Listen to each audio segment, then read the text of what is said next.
as we age, we tend to increase our body fat. And this isn't just as we get older, we get bigger, but it is our actual, our percentage of body fat to muscle ratio changes. And that's a lot of times why we don't see changes in serum creatinine as we age. So we may have a patient that has maintained that serum creatinine of 1 or 0.9 throughout their entire lifetime, but it's a change in their body fat distribution with muscle mass distribution.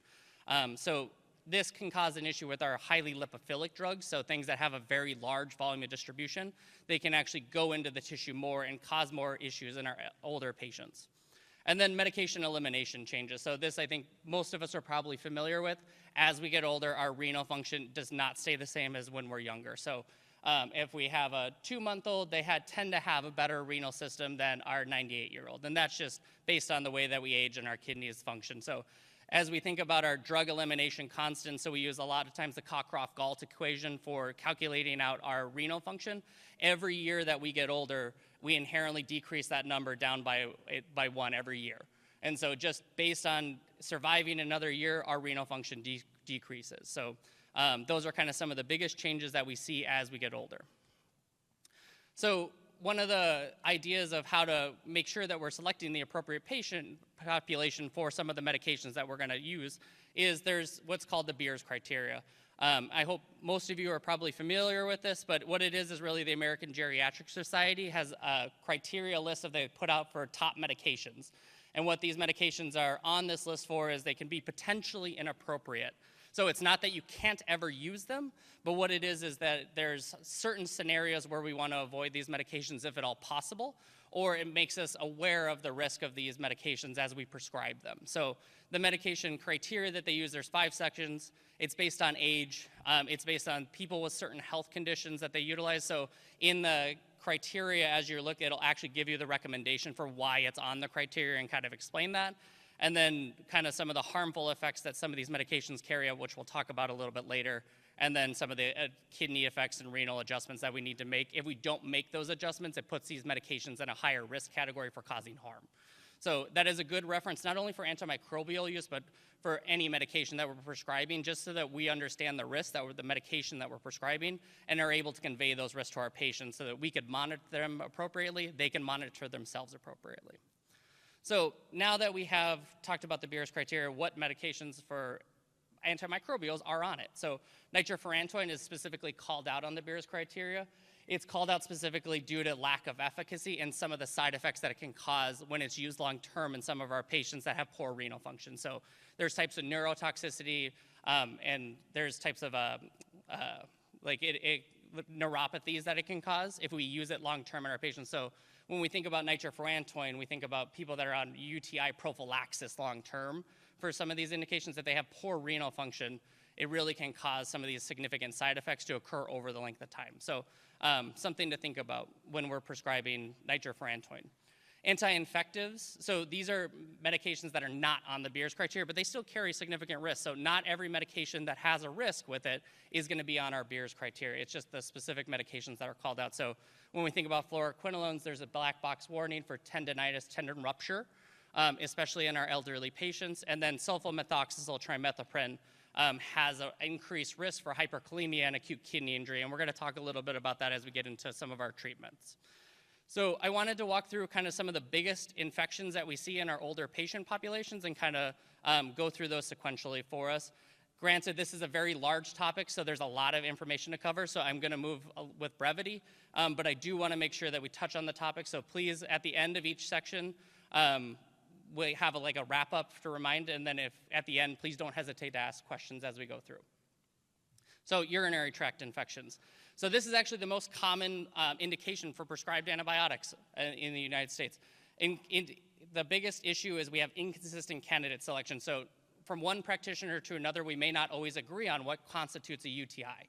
And so when we have patients that present to our emergency departments, our clinics, we want to really make sure that we're using the specified criteria to treat them because, as we know, over-prescribing of antibiotics not only hurts us long-term for antimicrobial stewardship and creates multi-drug resistant organisms, but it really can cause harm to our patients, and we'll kind of talk about that in the next coming slides. So definitions for acute uncomplicated cystitis. So this is really patients have symptoms, so they have dysuria urgency of pain, but they don't have any systemic symptoms. So they're not having high fevers, they're not having flank pain. And then an upper UTI or complicated UTI is really when we start to see those systemic symptoms. So flank pain, fevers, or pain on percussion in the renal area.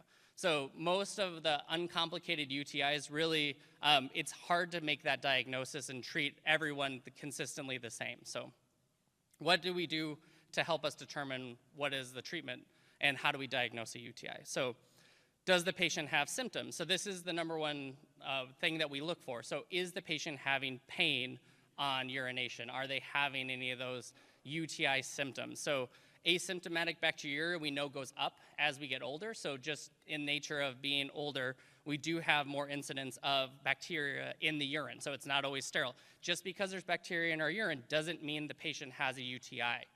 What it is they have asymptomatic bacteria. That can be fine. People can go their entire lifetime without having a UTI with asymptomatic bacteria. They just have bacteria in that urine.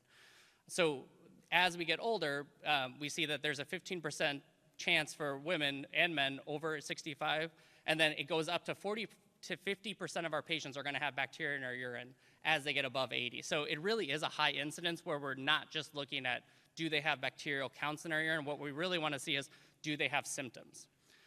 Now, there are some people that we treat with asymptomatic bacteria, so pregnancy, typically this is not going to be in our over 65 patient population, but the world is changing, so something to keep in mind. And then the first 3 months after renal transplant, and I have seen patients with this that we do treat them very aggressively because we've destroyed their immune system to make sure that they get that renal transplant, and we want that to be successful. And so those are good patient populations that we treat regardless of they have symptoms or not because the risk is so high for that renal transplant. Now, how do we read our UAs? So number one thing we want to get when we're thinking a patient has a UTI is really get that UA. So squamous cells tell us if we have contamination. So if we have a high amount of squamous cells in our UA, we should not use that UA. We want to get another clean catch, and we want to repeat that UA so that we have the right information to make our decision upon. Nitrates, this just indicates the type of organism it has. It's not always indicative of an infection. What it is telling you the type of organism that you have in there. Can it reduce nitrates or not? Leukocytes, leukoesterase, this indicates inflammation. This can be due to a number of different things. UTI is a very common reason we do have leukocytes or leukoesterase in our UAs, but it carries with it a very high negative predictive value. So if you don't have leukoesterase in your UA, the likelihood of that patient having a UTI is very minimal. So it's a 90% negative predictive value. So this is really where you have a patient that maybe has some other issue coming in. They're coming in with disorientation, confusion. You get your UA, they have no leukoesterase, no leukocytes in their urine. They're not complaining of pain when they urinate. Maybe there's some other cause for this patient. And when we obviously think about pharmacy and we think about our older patients, polypharmacy happens consistently. So do we need to reevaluate some of the drugs this patient's on, or do they have some other infection that we may not have seen yet? Hyaline casts, these are typically associated with pyelonephritis, so these do help us make that determination. If we do think somebody has a UTI, it can actually help make you understand if it's a complicated or uncomplicated UTI if you have those casts in there. And then really when we think about bacteria, we really want to treat those with 5+ in our UA, so that correlates to 100,000 colony-forming units on our bacterial culture. Those are pretty consistent with treatment of infection. So 5+ really does, that's where we see those really good cultures coming from, and that's where we want to get our treatment in. So now that we have our diagnosis made and we decide that we want to treat or not treat our patients, what are some of the reasons why we would make the argument for not treating? So over-prescribing antibiotics, this does cause a cost to us as a healthcare industry. There are unnecessary prescriptions that go through the healthcare system. The big thing that we always think about too is we don't want to do any harm to our patients. And as we know, some of these medications, especially what we're going to talk about, they carry risk of harm with them.